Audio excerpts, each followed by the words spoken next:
Well, people are always going to want to be entertained, and they're going to want to be informed, and some mix thereof. But, we only have two eyeballs and we only have 24 hours a day. So if you go back 50 or 60 years and think about how people got informed or entertained then, the choices were far fewer. You had the local movie theater, and you had the radio, and you had newspapers.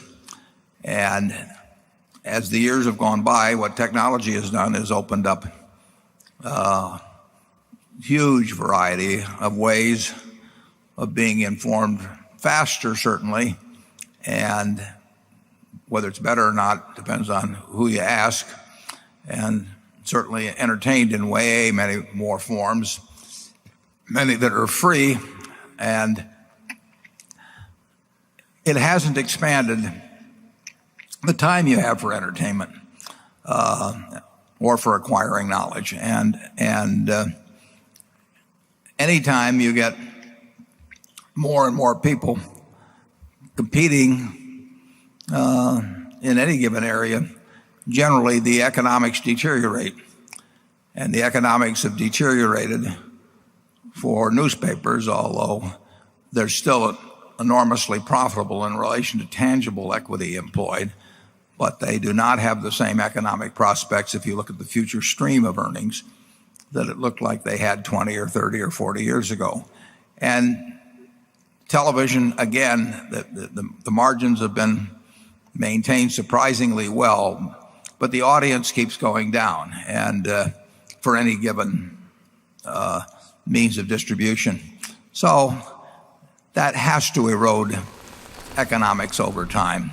Cable was thought to operate pretty much all by itself, and the telecoms come in, and very few businesses get better because of more competition. They like to talk about it, but their idea. I had one friend in the newspaper business, and I think Charlie used to tease her a bit by saying that her idea of a competitor was a corpse laid out on a slab with a toe twitching, and then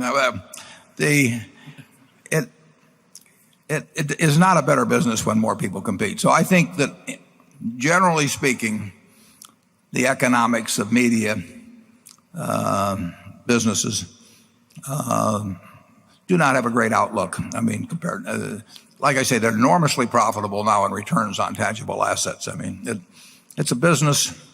A license from the federal government became a royalty stream on huge amounts of money. I mean, there were only three electronic highways between Procter & Gamble and Ford Motor and the eyeballs of several hundred million people. And those three highways could make a lot of money when there were only three highways. But you keep building more ways for the P&Gs or the Gillettes or whomever it might be, or Ford Motor or General Motors, to get to those eyeballs, and you decrease the value of the highways. It's not complicated. So I think you will see, it's hard to imagine those businesses having great prospects in aggregate. We owned the World Book. We still own the World Book. We were selling 300,000 sets a year, something like that, in the mid-'80s. It's a very valuable product. It sold for $600 or thereabouts, and it was worth it.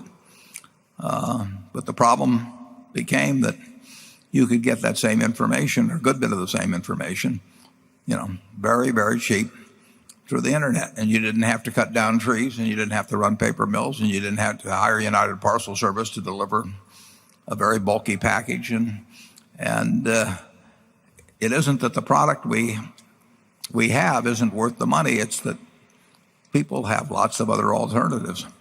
And that's true in information and entertainment in a big, big way. And it won't stop, in my view. Charlie? Yeah, it's simplicity itself. It'll be a rare business that doesn't have a way worse future than it had a past.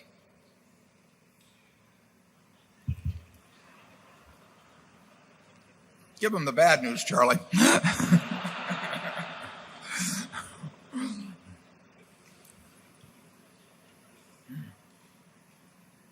the thing to do was to buy the NFL originally or something like that. I mean, there still is only, there are certain primary events, but it's the people who transmit them. There's more ways to transmit those events, and so the value gets extracted in a much different way.